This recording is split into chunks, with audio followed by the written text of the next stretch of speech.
Close your eyes and imagine.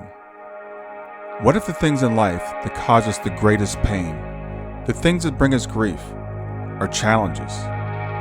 Challenges designed to help us grow, to ultimately become what we were always meant to be. We feel like we've been buried, but what if, like a seed, we've been planted? And having been planted, we grow to become a mighty tree. Now, open your eyes. Open your eyes to this way of viewing life. Come with me as we explore your true, infinite, eternal nature. This is Grief to Growth, and I am your host, Brian Smith.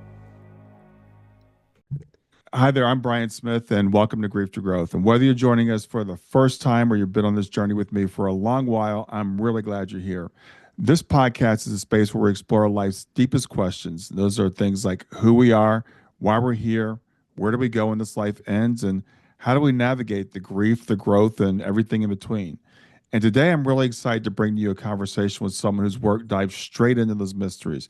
His name is Blaise Kennedy.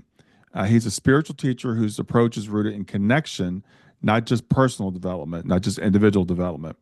So while many spiritual paths emphasize a solitary inner journey, Blaise emphasizes something we don't often talk about: the power of our relationships, our ancestry, and the collective fields of consciousness that surround and shape us. So from his own transformational journey that began in his mid-20s to his work guiding a global community of students, Blaise brings a deeply integrated approach to healing and awakening. We're going to talk about trauma, how it moves through individuals, families, and even across generations. We'll explore why human beings are driven to awaken, to heal, and to create, and how practices like therapy and meditation must come together to truly support that process. This episode is a chance to step back and see our lives through a wider lens, one that honors both our personal path and our place in the larger human story. And if this conversation resonates with you afterwards, I invite you to keep it going by going to our community space at grieftogrowth.com/community, where you can listen to more episodes, interact with other listeners, and connect with me directly. So with that, I'd like to welcome Blaise Kennedy. Yeah, thank you. What a wonderful introduction. Sounds like an episode I'd be very excited to participate in. I sure hope so. Blaise, I'd like to start with you. When I was reading about you, I guess your journey, this part of your journey, began sometime in your mid-20s. So what is it that led you to where you are now? Yeah, you could, I mean, you could, the revelation started in my mid-20s. I think that the seeds, you could draw back much deeper. Really simply, I had a lot of problems in life. I had no way to resolve them. I think my primary strategy was to kind of avoid them and try to move on. And some people are really successful at that. Um, I am not one of those people. I'm not able to avoid my problems and move on. So Hmm. what that looked like for me is I got sent to a treatment center when I was 24 years old for addiction. And the fundamentals of it were um, basically do the opposite of avoiding, really. That's the basics.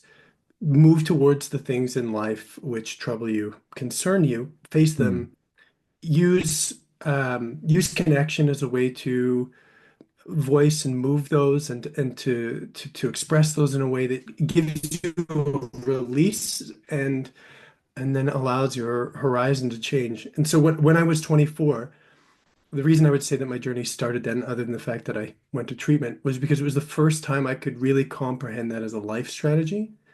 And I could see, like globally, that that was a great way to live my life, essentially to be honest and to live in connection.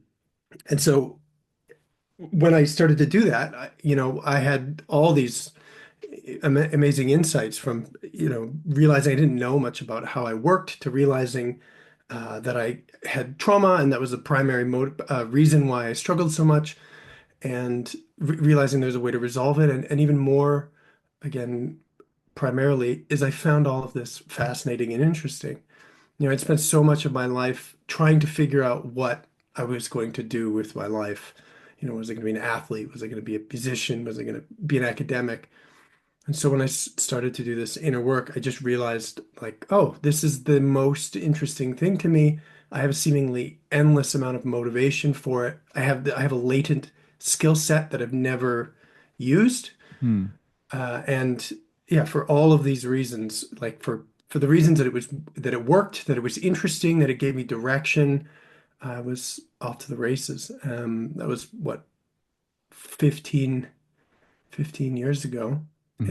And my question became after I got out of treatment, like, how do you, like, where does this go? How do you take it deeper? How do you go farther? And, that took me in all kind of different places, but absolutely, I spent a long period of my life stuck and very confused and just feeling like I wasn't doing life right. So when you came out of treatment, do you feel like that's the point you were on the path that you're on now, or should you spend a long period of your life stuck? Was that before or after treatment? Before. I mean, Before. Okay. it was pretty magical. Like I got there and they keep you there for a while, right? They make sure that the transformation sticks. But I went from thinking like I've wasted my whole life, I've failed at everything, to feeling Hmm. like I have my entire life ahead of me. Hmm. And I, you know, I, transformation healing is inherently painful. So I want to really emphasize the journey is challenging and painful. But I would say I haven't had any problems since then. I mean, if you're willing to feel pain and difficulty and move forward through it, then that really solves the biggest impediment in life. Yeah. For me, I just haven't had any primary kind of foundational struggles since then. That's awesome. So you would say that I guess the treatment that you went through was transformational. It really helped you out a lot. It was extraordinary. Yeah. And I learned much more. I don't know what to call them, fancy or esoteric or cutting edge or more conscious or systems. After that, I Hmm. found really radical paths. But the basics of treatment is you can't live alone, and you can't let things live inside you that are painful or difficult. You just can't manage your life internally. You need connection, you need Hmm. expression as a Hmm. means to understand yourself. You need to be part of life. You can't hold it in. That's the basic premise of addiction is like they have a saying like secrets keep you safe. Or no, secrets keep you sick, I should say. Secrets keep Okay. you sick. This basic methodology of addiction recovery is like you have to get it out. You have to participate. All the content of your life has to be known and expressed. And once it is, Interesting. it doesn't rule your life anymore. And Okay. so I just really took that. I mean, there was an episode of Seinfeld where George Costanza decided he was going to do the opposite of everything he'd ever done. Yeah. Yeah. And it worked, right? It was the same for me. Like I looked at my life when I was in treatment and was like, I basically lied and avoided like feelings and what's going on for me my entire life. Hmm. What if I just did the opposite of that? What if I just didn't avoid feelings? And what if I just was honest about them? And Hmm. just like George Costanza, it worked really well. And having found that, I was so grateful for a lifeline. I just didn't want to be stuck anymore. So I just really committed to that. Wow. So was that treatment, was that particular to the place that you happened to go? Because I haven't heard of anything like that before. Well, it's so AA was invented in the created, I don't know, invented is the right word, in the what, 50s maybe, Okay. 20th century.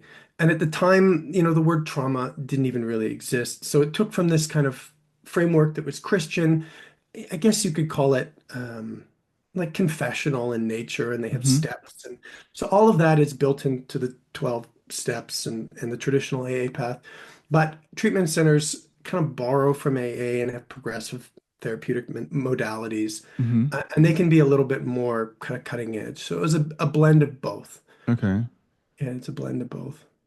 Yeah, like I said, I find that really interesting because it's kind of the opposite of the way most of our society is. It's like do everything on your own. We're rugged individuals, pull yourself up by your bootstraps. And you will find that again, as you said in my intro, like that pervades spirituality and healing as well. And of course, everybody wants to get the best for themselves, right? And of course, you want the best for yourself. But Hmm. the realization, again, that dawned on me progressively. I mean, I saw it at a very basic level when I was in treatment is like, we aren't separate being. That's not the design of the nervous system or of human consciousness is separateness and individuation. That's Mm-hmm. not its primary or sole function. We are like a web of life. We are like a relational nervous system. We are meant to be in connection and relationship. And Mm-hmm. if you want to be healthy, you have to participate in that web of life. You have to use your vehicle the way it's designed to be. Um, and the challenge is that I hadn't known very much connection in my life in a way that helped me orient to that later in life. So I just didn't know that as a possibility. Mm-hmm. It just wasn't really available to me. For example, like when I was 12 years old, my father died suddenly. And this is like the primary challenge of my childhood. And if you look at my development, like for the next 12 years, I was kind of frozen developmentally. And what I could say is I was not able to reach out and no one could see what was happening for me. Mm-hmm. So, like our relational infrastructure in this world needs to grow a lot to be able to Yeah. really see and respond to the things that happen to people in life. And so I was born out of a culture that nobody really had that capacity. Like no Mm. one in my world could really help me or relate to me. So of course I wouldn't orient to it. And so my job in the world, I have many things that I consider my responsibility, but is one to share the wealth and the beauty and the transformative power that is being related, being in connection. And there's so many ways that can, at so many levels that can occur, just to see how efficacious it is, right? Yeah. Uh, yeah, and again, that just wasn't an option for me up until I was in treatment, and then progressively I understood the power of it more and more as my awakening progressed. Yeah, it's as we're talking, I'm thinking about both being men that I think particularly men are socialized to be an island, to be a rock. And as you said, even in spirituality, when we think about it, we learn to turn within, which is great. I think we do have to know ourselves, but a lot of times it can become across as kind of a solitary journey. We don't talk about the connection that's important. And I know you're in Canada now. Were you raised in Canada? Yeah, I grew up in Vancouver. Um, yeah, it's pretty the rules of socialization in Western civilization are pretty uniform. I Whether think they you're in the are. United I, States or I think they are. I've only lived in the U.S. I know what it's like here, and I know that again that reaching out, that again, especially with men, I think is really not encouraged. I think it's really sad because almost every room I'm in doing this work, whether it's working with clients or whether it's I'm going to a conference or whatever, it's like 80% women. The men just aren't there. in your work and when you go to retreats, you see 80% women. And I don't know. I definitely, like, I don't know how much I was socialized not to feel as a man in my life. So I don't, I'm kind of ambivalent about that. But now, from my Hmm. position, just like you say, I'm like, where are all the men in in therapy? Like every retreat that I've ever been to or run is 80% women. And I like from this perspective, I have a deep uh longing and curiosity about like male participation in healing. It's very strange to me. Yeah, and again, I don't think I can point to any one particular thing where I was socialized that way, but it's pretty apparent, unless we believe there's a real biological difference, and I don't think there's that much of a biological difference between men and women, that it is socialization, and we are not encouraged to reach out. But again, even moving beyond that, even the spiritual journey, like you were saying, it's that can a lot of time be a solitary thing, and I think and I know there's an epidemic of loneliness in the West, and it's really wild because we live in cities, we're packed with people around us, we've got the internet, we've got all kinds of ways to reach out to people, but people report being very lonely. Yeah. Well, every at every point in civilization, people recognize problems and solve them. I'm sure that's as true in the industrial age or in the Victorian era as it is now. And here you and I are recognizing this problem within our civilization and responding to it.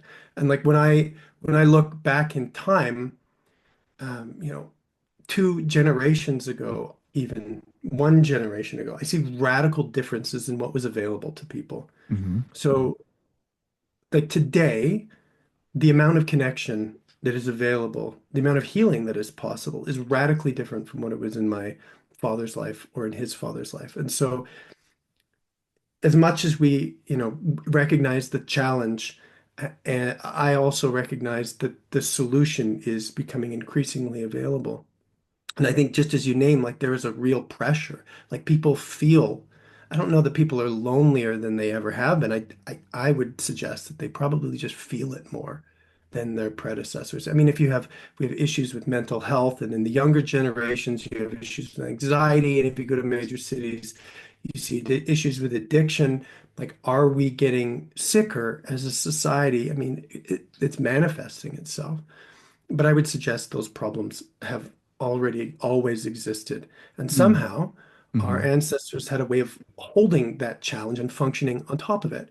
Like most of the people that I work with are dealing with inherited, I mean, everybody that I'm working with are dealing with inherited problems. Hmm. And you raised the idea of intergenerational trauma.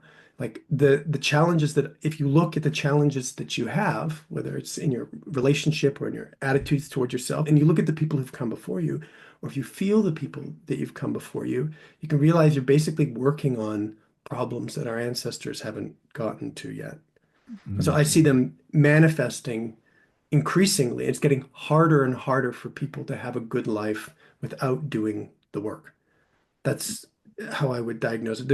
You can, at one time maybe it was meaningful to run a store and, work 14 hours a day and do that. Immigrants, you'll see immigrants to this country still have that mentality. But the further you get into the sort of modern and Western world, generations in, you find people aren't motivated that way anymore. Hmm. They have deep uh, challenges with motivation and meaning Hmm. and Yeah. sense of connection and identity. And it's, I think, the calling of our time, or at least in part, to respond to that and offer alternatives. I think I heard you say something there recently, like all all transformation comes with some pain or challenge. And I see this as a sort of civilizational level, or at least Western civilization level challenge that we get to respond to. Yeah, it's really interesting as you were saying that because my daughter is like 28, and so I'm her generation. I see now they're really more about experiences and stuff, and like, and even Yes. with work. Like when I was that age, I was like, just give me a job that pays good money. I don't care what I'm doing. And they're like, no, I want a job that's meaningful. It's got to be fulfilling. And even like teenagers are like, one of my daughter's friends when they were like 17 or something, she quit a job because she said it was boring. And I'm like, when I was that age, you did not quit because it was boring. You just did it. Yeah. So I don't know. I agree with you. I don't know that we were any more healthy. We just kind of like, we just knuckled down. Yeah. And, I think we have lots to work through the younger generations bring something different. I think it's a huge challenge to relate to them. Always is. But in general, I think it's wonderful that their standards experientially are higher. And, I don't know how equipped our civilization is to guide them because we have a mindset or attitude that doesn't really shepherd them so clearly. So, you know, that's one of my great curiosities. It's like, what do we do when the next generation comes up with a higher potential for well-being, and it comes up into a culture that has, you could call it lower expectations? How do we support them Right. to have a journey, a developmental journey that moves them from immature to a mature expression of that, right? Because, you can see we worry about our young people quitting a job because it's boring and think, well, that's maybe not the most responsible or mature expression, but there's something essential about that we can develop. Hmm. We Hmm. develop just like we would develop anybody else. Yeah, like I said, I haven't really thought about it the way you put it before, but I really, it's interesting because I think maybe in a sense they have different expectations. They have higher standards for like I want to be happy. I want to be well, Yeah. physically and emotionally, not just material things. And I Yeah. also noticed that with this generation, it's like they value traveling a lot more. They're like my daughter's been all over the world, and I haven't, because she's like her generation's like we're going to have experiences. I want to go to Japan. I'm not waiting until I'm 40. I'm going to go now. Yeah. And, I'm certainly not an economist, but just within my own life, the incentives, the like economic incentives have changed so much in Mm, this nation or in our civilization and will continue to change. And that's a challenge. And also, like, there is a push, there's a tremendous opportunity for our civilization to be different. So I don't work so much with young people. I work with adults, people who generally are later in life and have that same transformation. hmm Like so many of the people that I just it occurs to me that I should make this point. Many of the people that I work with traditionally are 50 to 70 boomers, you could call them, or what used to be called boomers in younger generations. And they go through that stage of life and they work hard, they get ahead, they become affluent, and then they take on those questions for Right, me. right. So like these younger kids are kind of just skipping, they're just Yeah, skipping that step, right? So like we're all headed there, right? You get all the money in the world and or you be successful in your career, and then of course you're going to want to feel good, right? Like that's a yeah, natural developmental step that I think everybody takes. And yeah, supporting, I think for me, like as a witness of our culture and economics, it's like how do we how does well-being become like a currency in the world that we can start to orient around? Like, so hard work is a currency, and raw materials are currencies, and starting a business is a currency. But like, if we are well, you would imagine the product would be a wealthier, happier civilization. So like I'm kind of waiting to see how our culture adapts to wrapping around well-being. It's like the fundamental building block of culture. yeah, And I think we're slow to adapt to that. Or yeah. So, when we talk about, as you're saying, the word trauma has become very common. We all hear about trauma, but I still think most of us think of it on an individual yeah. basis. So when people come to you, what's the question they're asking you? What are they coming to you for? Well, but people come to me because they know they want to work on trauma, but most of those people already have a background in it, have already Mm, done work on it, and that the idea is that I can help them do it better, faster, more efficiently, more powerfully. Um, but again, people generally think about trauma as like the symptoms of that. And the other thing that they notice as a reflection of the symptoms is that they just like they know they can go deeper within themselves, or they know they have more potential, or they know like they have a calling in life, and they just don't know how to access that. So one of the fundamental qualities of trauma is that it disconnects you from your vehicle, from your body and your consciousness. So when people come to me and they're like, I'm lost, I don't kind of know how to go, I help them reorient to their body. And mm, for me, it's not innate, or it's not a natural phenomenon for people to be lost, or to be in their heads, or to have, chronic anxiety, or not know what they want to do. All of that to me is a phenomenon of a developmental process which reflects trauma. So each of us grow through our world. We talk about the people before who could make prudent decisions, like they just make good decisions. That doesn't mean that they actually do what's authentic for them, or what's really in line with their highest potential. They just made smarter decisions. So for me, trauma separates us from our ability to live an authentic life that's a reflection of the fullness of ourselves, and that works, um, that supports the well-being of our entire civilization, that creates this whole field. To the way that happens for me is through the process of you could call it the body developing, or the nervous system developing, or consciousness developing, that when children are born, they're not in their heads. They don't relate to the world mentally through concepts. Most of the adults that they are supported by, the world that they are supported by, is not embodied. It's not in the body. It's not relating in the body. So we grow into a world. Again, I was naming this when I talked about, my father dying, where there's a gap between what children are actually experiencing and how adults are relating to them. Hmm. So because childhood is a dependent process, it's a very interdependent process. Without the resources to relate, to feel, to be connected, to be expressive and to be received, to be held in our nervous systems and our consciousness, our body learns a set of techniques or uses itself to manage and basically care for itself. So our organisms become separate and individuated and uh, modified by the resources that are available or not available in our world. So through the developmental process, we all really modify what our highest potential would be, manage feelings and experiences that either we can't handle or that we can't relate to life, and we become fragmented in ourselves and we reflect a much lower potential. So if if people come to me much later in life, my basic premise is we're going to reverse that by feeling together.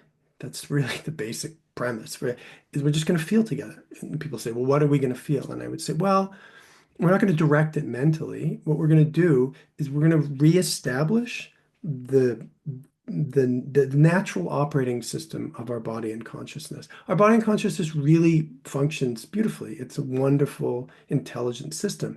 And you can notice right now your sensations just move on their own, your emotions move on their own, your thoughts move on their own. It's kind of like a natural system of arising content all the time. And what we're going to do is we're just going to go with that. Instead of controlling it or deciding what we should do, we're going to learn just to go with that. And then we're going to learn how to feel it together. And we can talk about what I mean by that. But we're going to use this instrument the way it is designed to be used. And when that happens, several things occur. One is lots of important stuff comes up that the people learn more about themselves. They become more connected to themselves progressively.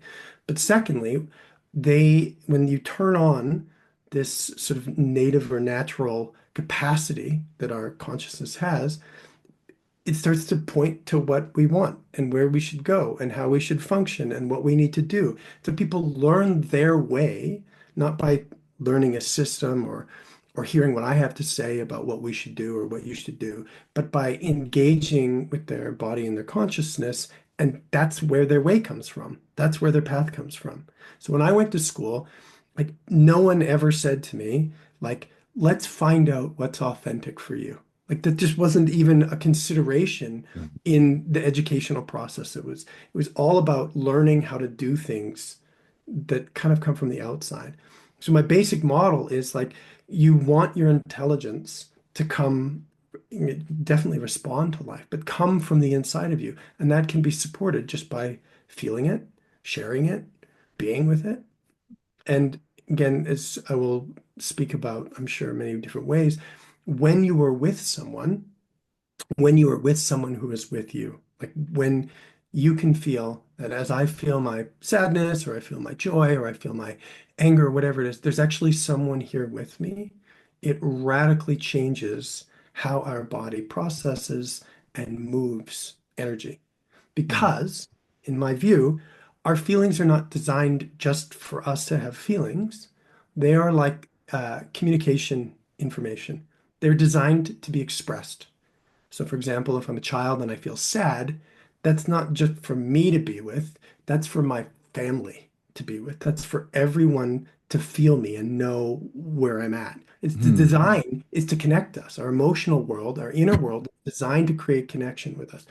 So what I'm suggesting is what's particularly powerful is when we use our inner world to relate to life, to share with other people, it moves out into the world in a radically different way and doesn't sort of just get stuck and Mm. stored inside of ourselves.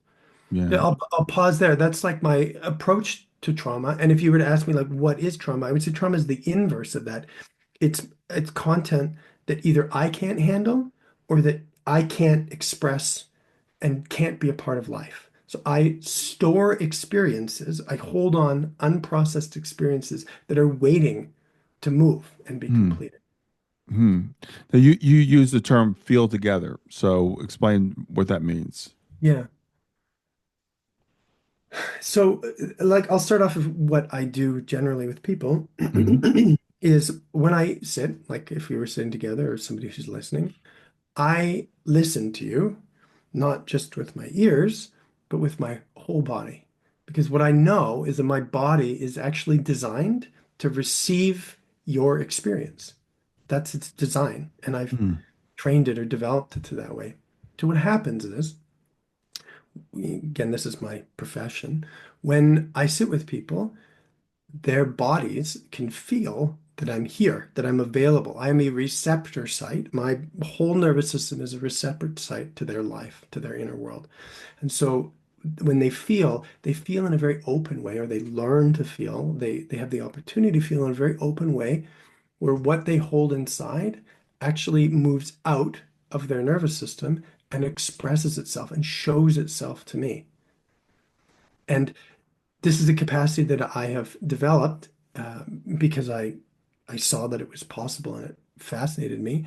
But I also support the people that I work with to do that. So what this means is like people learn to be very attuned, to use their whole body to tune into the other person so that it feels like what it feels like is we are sharing the same moment. We are sharing the same experience. When I feel sad or when I feel joy or whatever it is, I don't feel separate from you in this. I have the feeling when I'm feeling that you are here with me. Hmm. My inner experience has actually created a connection between us. And this feeling allows my body to relax.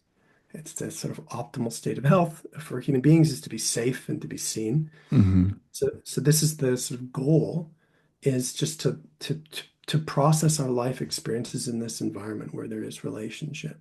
And the content that we process is not as important to me as the fact that we can feel that we're here together. Yeah. So when people come to you and you start talking about things like collective consciousness, how do people respond to that, and how do you explain that to people? People are at all different levels of development and experience for a broad number of reasons. And it's not like some people are a three and some people are a five and some people are a nine. It's actually that we have this extraordinarily unique composition of capacity. Hmm. So when everyone comes, people come to me with places where they're uniquely, tremendously strong, and they come places of deficit and blind spot. And my job is to like to create an environment where we can all come in that sort of diversity of our unique experience and find success. So the basic building block is that when I can feel my body, first off, this is really important. And then I learn to feel what's happening around me. So for example, right now, you and I are talking, you can hear my voice and you can see me, but I will ask people, like, does your body know that we are actually here together, that we're sharing the same space? And what people learn to do is start to listen and pay attention relationally from their whole body. Hmm. And it's like a form of meditation or deep presence to be really related to what's happening around you. And as people learn to hold their focus in this way, what we notice is we have like our felt sense, like I feel my body, it's not actually confined to the boundaries of my physical body. Like I can feel things all through life. Hmm. So we learn to conduct our practice in a space where we're listening in this way. In this way, sharing, people take turns, like I'm talking now and you'll talk. Both are beneficial because in both cases, we're learning to be present in this open space where we are not separate, where we can actually feel the interconnectedness of life. And so when people practice this, they go first, they go, oh, wow, like, look how I feel. They might notice the results because they are very relaxed or they're they don't feel guarded. They might notice the effects in their own body. Hmm. They also might notice is that they start to really feel touched or affected by other people. Like not just intellectually, but when people speak, they can't help but care about them and empathize for them. They start to get information from the world that's non-judgmental information, just like pure receiving people. Hmm. And they also might to notice that they really have a felt sense of a kind of inner world that's that's not personal. And what I'm suggesting is like the collective consciousness is like an inner world that is not personal, that is inner, that is filled with life. And this world is expansive and subtle and beautiful, and people get drawn to this. So any of these, three, there might be other ones I can think of. The fact that you feel good or emotions move easily or challenge that you have resolve themselves quite quickly, or the fact that you feel other people and it feels good to care about other people, or the fact that this sort of inner collective space opens up, people get a taste of that and they say, this feels right for me. I want more. And then just the more they do it, the more it opens up to them like anything else. So that's my kind of invitation as I say, yeah, there is this thing called collective consciousness or these deeper dimensions of consciousness or these mechanics of consciousness that are interrelated. Hmm. And people say, well, that's a great premise, and they come and try it and then they get results. So I tend to lead by practice, lead by let's actually feel it. And then you tell me what you feel and where you want to go. Okay, cool. So when I know we talk about trauma. I mean, everybody's heard the word, but I think people tend to think of it as an individual thing. How do we move people to understand that trauma can be collective or even generational? Yeah. Well, here's a radical premise to start. I'll start with a radical premise and then maybe work it back to a more practical level. I believe that all our life information actually belongs to a field of consciousness that is impersonal. So Hmm. what that to translate into technological terms, I have a computer. I don't, and we have the internet. Like I'm in this modern age, everything about my computer is about plugging into the internet. I don't store stuff on my computer. Everything's on the internet. Everything's on the cloud. My computer is my vehicle to connect to the internet.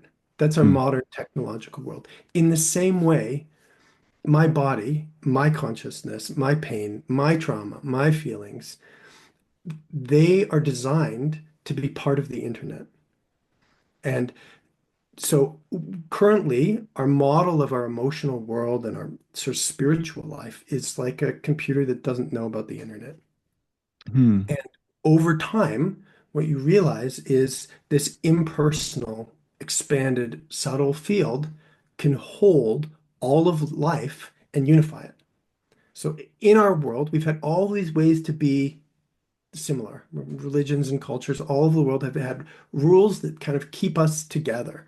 What you find out is this field, this collective field, or the dimension of consciousness, or field of energy, or whatever words we want to call it, it it has a very beautiful way of integrating all parts of life. And so the reason that we make the shift from a personal model to a collective model is the same is because the technology is better. Meaning, like when I realize that I don't have to store my content and hold myself separately, that I can sort of upload everything about myself Hmm. into this field, and I assure like it creates it makes me a part of life and that there's a place for everyone. When I experience that, as I progressively experience it more and more, people just realize this is the way. So that's my sort of radical concept of like that this field is like the internet. It holds everything, and that we're better off personally and collectively feeding this energy. Hmm. So the way that people experience that is that they sit with me or someone else in my practice community and they realize when I tell you that I feel sad and you feel it with me, I feel better. Like when my life is shared, when there is someone who's actually capable and has the capacity to feel with me and I feel safe with them, and my inner world is now in the room, Hmm. in our shared experience, I feel better. I feel better. I feel relief. I feel safe. I feel seen. And I know that these people who are with me are actually holding a piece of me, like they now represent me. I'm not longer a foreigner to them. I am one of them. A piece of me is in them in a way that means like they will never forget me. And this is the design of collective consciousness, of this field of energy, is that everything about me can be known and cared for by the world. It's a pretty radical concept, right? If you look at the history of the human world, you would say, well, that doesn't seem like that's what we've been doing here. That there is a place where everything about me can be honored and cared for by the Hmm. world. Right. And but that's my truth, is that this is the design of this sort of deeper dimension of life. And we build it out because people come together and share and care together. That's how we build it out. And the more that we do this, the more capacity we have. Because there are many parts of life that are very painful or delicate or come with a lot of conflict in their history. It's not actually that easy to find ways to communicate. I mean, if you look again at your nation, there's so many long-standing issues that don't resolve themselves very easily.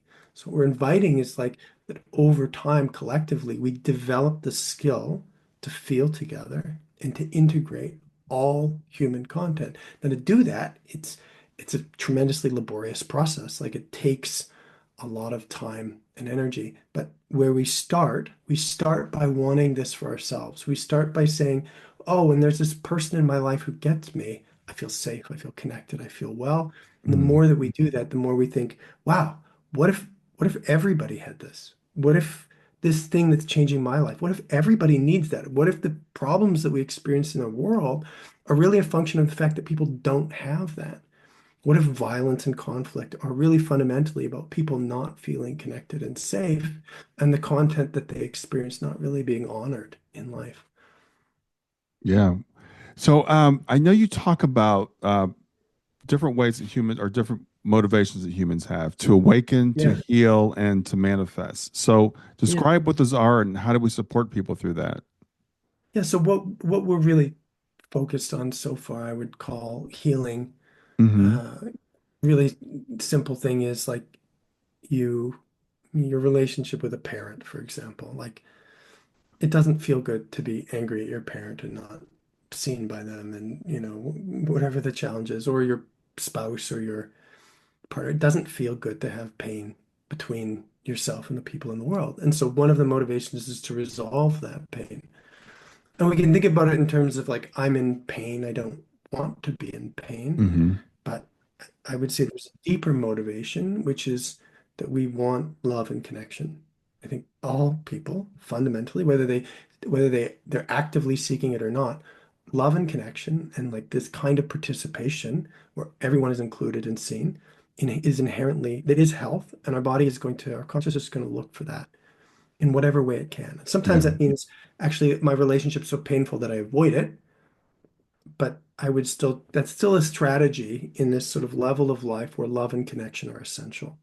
So this is something that we deal with every day, and you can pretend it's not there for your whole life. People do that, but more and more it's getting harder and harder to do that, and people are more and more motivated to feel good, to feel connected, to feel their bodies, to feel um, all of life. So this Hmm. is one motivation. And as much as that's a personal motivation, I would also say because consciousness is collective, it's like we are all like cells in a body that is trying to get well. So Hmm. I would also call this a collective motivation, Okay. that the whole system wants to move towards a kind of a unity like this. And the other phenomenon that I spend a lot of time talking about and looking at is the phenomenon of incarnating. And for some people, this is like really abstract or like a belief system, the fact that we incarnate, that there is some intelligence or consciousness that we bring into the world with us. For other people, they have a strong connection to it. And for other people, like it kind of dominates their life. Like they have to resolve this, and for a variety of reasons. So I support people to kind of know the consciousness, to know the consciousness that is born when they are born.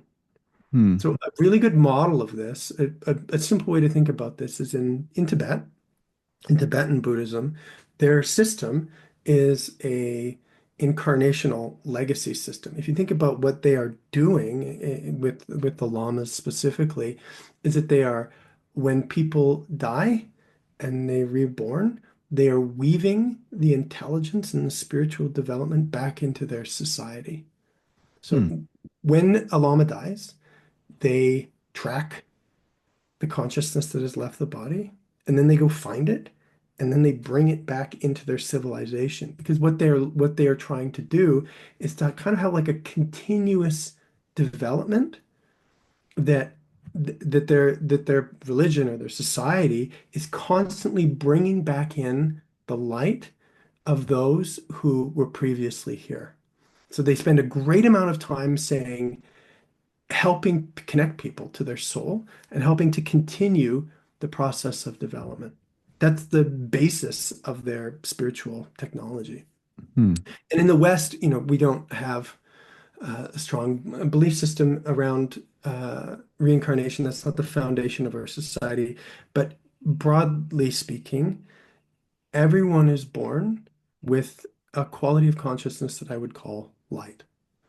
If we talk to healing, if we talk about like what the foundational ingredient of that is, I would describe it as love, a kind of fluid field of energy, a sense of love. It's very sort of connected to our heart. And into that field, light, a even more subtle quality of consciousness arrives to each of us.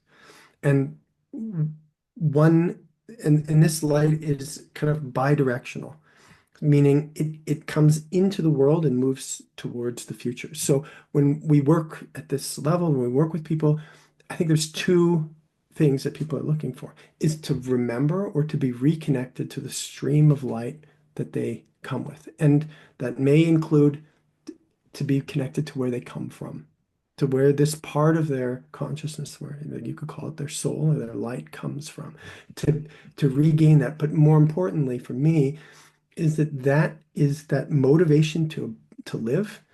They bring that into the world. So in the Christian tradition, they have this concept that Jesus is the Son of God, and he is born. He is the light of the world, and he Hmm. brings light into the world. And I think that is a universal phenomenon. I think every single human being brings light into the world. And so what this means is to recognize each life that you are fundamentally good. You are fundamentally bringing goodness into the world. This world needs this quality of light that you bring, and we are going to see that and support it and develop it. And it's going to be the motivating or driving force for the direction and expression of your life. We're going to support you to live from there.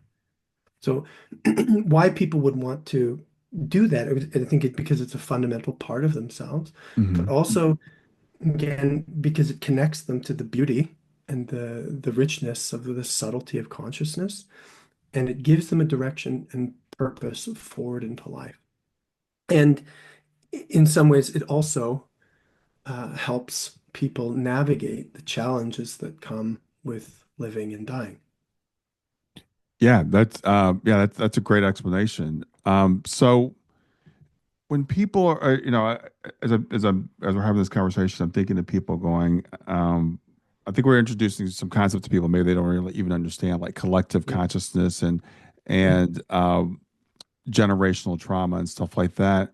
So when people come to you and they're trying to figure out like why am I stuck? Because I assume people probably come to you and say I'm stuck. I feel like I'm not moving forward.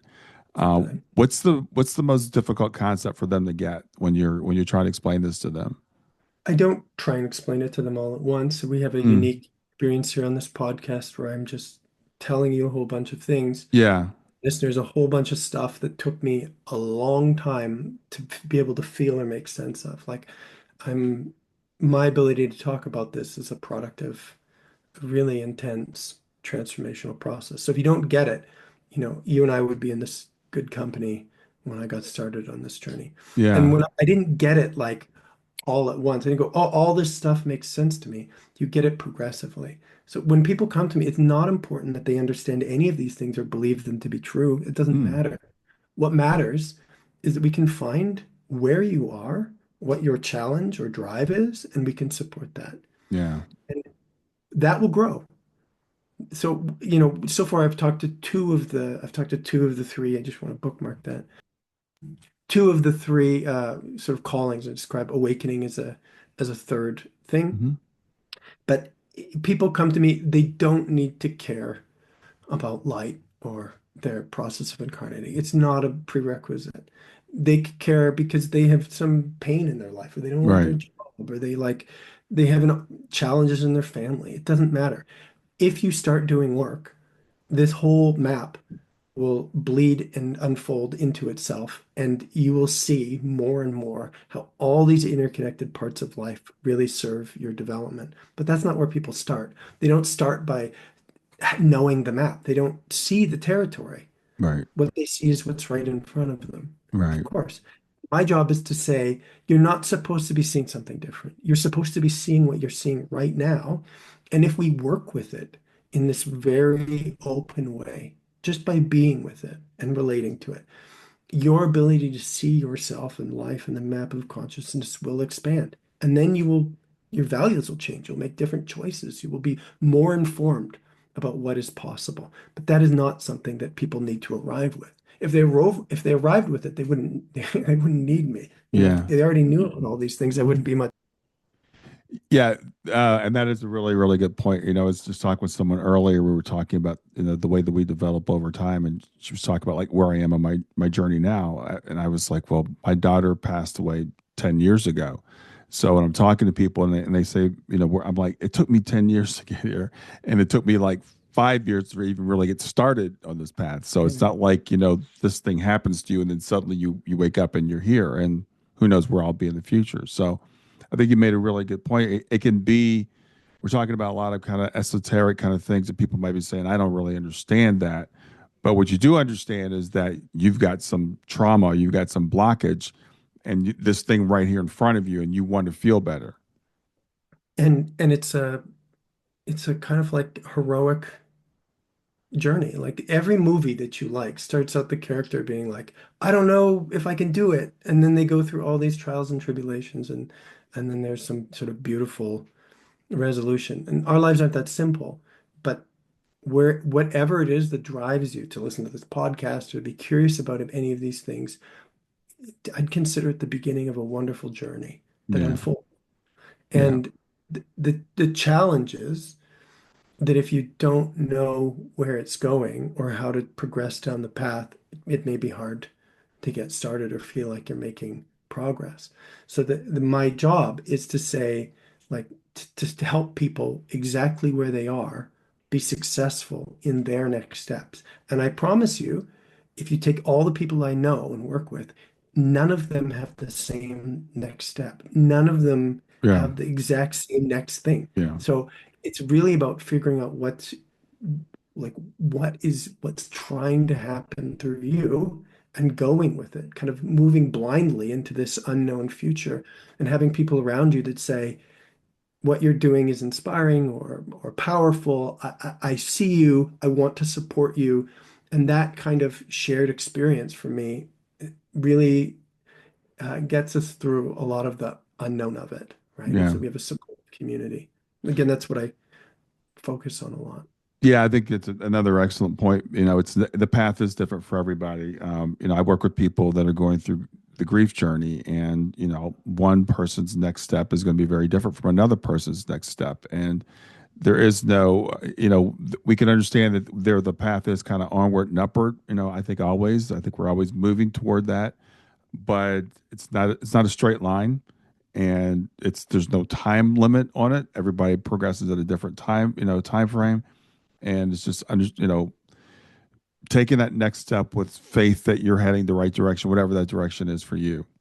One of the other things, speaking to what you're saying, that's really useful for me, it's to say this is not a straight, as you're saying, a straight line of continuous improvement. There is so much pain and difficulty that arises as a result of opening to life. Mm, And and this is kind of cyclical, like it comes in waves. So what people struggle with all the time is like when difficulty comes up, often I think naturally they will think they're going backwards. yeah. And like for me, like in my grief journey, for most of my life after my father died, I didn't feel anything. Mm, So then I was like, okay, I'm going to do this thing called grieving my father's death. Then I felt a lot of things. And in some ways, you could say I felt worse. I'm like, it doesn't make you feel better immediately. Like if right. your problem is your challenge is that you haven't processed grief, well, then you're going to have a lot of grief to process, right? Like Yeah. that's, Yeah. and people don't, it doesn't feel like that necessarily. You don't feel like, well, I become more vulnerable. I have a harder time connecting with people. I'm like, I'm not as functional as I used to be when I was in my strategy of like managing it. Like there's all these ways in which we don't feel better. And our job is to say, actually, that's okay. Right. That's Right. temporary and just keep doing it. Like keep doing it. And in relationship, people have so many wonderful signals that we can send to each other that give people this message. Like when I work together, when people share pain, other people feel deep love and appreciation. Like instead of like my pain harming people, like when we have deep listening and relating, people feel inspiration, they feel touched by it, it Yeah. affects them in a positive way. We don't have that same experience in the world, right? Like we go to a party and I remember when I was growing up, I'll speak to myself, like I was like, I just can't talk about my dad dying. Like nobody's gonna go, awesome. It's not gonna inspire a room full of people. Like, where am I ever gonna take this? Like, where am I ever gonna share this with people? It's just Right. so intimate. And then you find years later, actually, that when you do share it, there's all these people that it touches in a profound way. And you go, oh, wow, actually, instead of being this terrible malady, look the effect that it's having on life and on the Yeah. people around me. And so this is really important that to realize that pain, like when we experience pain in ourselves, it doesn't feel good. When we share pain with other people, actually it creates deep connection, love, and inspiration. Yeah. And when people have this experience, it's like a natural way of creating enthusiasm. And the reason that I think it is because like my pain, your pain, the pain of the world is actually part of this collective field. And so no matter what you are healing or working through, you're actually making the world a better place. And so when we're really in touch with each other, we're sending these signals that say, thank you for caring for this life that we share together. Maybe your child or my father, but somehow we can feel like it's actually the same life that we're caring for. And you caring actually makes the world a better place. So for this kind of model, I think is much more inspirational for people than this sort of, just figure it out for yourself or deal with it yourself model Yeah. where I people think that's translate it. so profound. It's really interesting because I've realized that people in grief we have this need to be witnessed. We have this need to share, and you just explained why, right? Because it is a collective thing. It is a collective pain, and when we let it out, and I was talking with someone just yesterday, and they were saying that well, I really don't want to talk about this person's had couple of children die, and they're like, I don't want to share that with people. I don't want to bring people down. I said, you give Yeah. people an opportunity to care for you. You give people an opportunity, like you said. So you said it's better than I can. It's like when you put that out there, it connects us in a way, and it helps that other person because otherwise we feel like this is I'm the only one going through this, even though we know intellectually other people are. But when we share it and people go, oh yeah, I went through a similar thing. Not the same, Yeah. you lost your father, I lost my daughter. Not exactly the same, but similar, right? We can relate in that sense of a really deep loss. So yeah, two things to add to that is that to make people this person's afraid of it not it being a downer. I think it's really reasonable to not share when we look around the world and say, actually, we're not in a position to be received frequently in Hmm. the general population. Hmm. So Hmm. in therapy or in spiritual practice, we do a couple things. We take time out of the world where we're not just thinking and doing stuff, Right. and this we're just here to feel together. Right. So we really simplify it. We make a ritual of it, and then like Right. it helps people be successful. And the second is I teach people, we support people to learn how to actually receive and feel with people. And so when you put those two elements together, what you get is these like really intelligent fields of connection that are responsive and care together. And something that's amazing, someone will put something out, like a thing of pain that they experience. Not only does everyone um, care for it, but it brings up something in them that informs the direction of their process. They say, when you talk about your father or your sister or your relationship, it actually brings up the next thing in me that Hmm. I want to share. And you have this Hmm. like it's like a group of people triggering each other, but in the softest, most loving way possible. And the next person shares, and it creates a release in the next person. It creates a release in the next person. So you have these fields that have actually evolve and grow together dynamically because we're sharing. So in many of the spiritual meditation based models, they're like basically you're just going to sit there and it's we're going to make it really intense and eventually stuff will come up for you. That's like a traditional path to Right. meditation. Just sit for 12 hours a day. It's going to be so uncomfortable that eventually you're going to break open Right. and it's a very personal way. But what I find is if you just put people together and Mm. you get them to just relate, the things move really quickly and really intensely just by virtue of the fact that there is this dynamic, open field. And sometimes that's really easy, sometimes it's challenging. But this means that whereas previously, I think being in culture was kind of like a detriment to your spiritual development, and monks and people would just get out of the world so that they could have a clean enough space to heal. Yeah. Uh, where I envision us going is to a place where actually being around your family, being around your friends, seeing people on the street is actually the place that opens you and contributes to your healing. And I think when that is available, I mean, it's already happening, but when that is really consciously supported, I think there's really no limits to what human beings can accomplish. Wow. I think that's a great place to draw to a close. So let people know where they can reach you and what you have to offer, Blaise. Yeah, I mean, main places on my website, blaisekennedy.com, and my YouTube page, which is at Blaise here. I teach, as you can hear me, very passionately about this particular subject. We could call it healing or relating or trauma. Hmm. I run a community online, and this is the emphasis of our program today.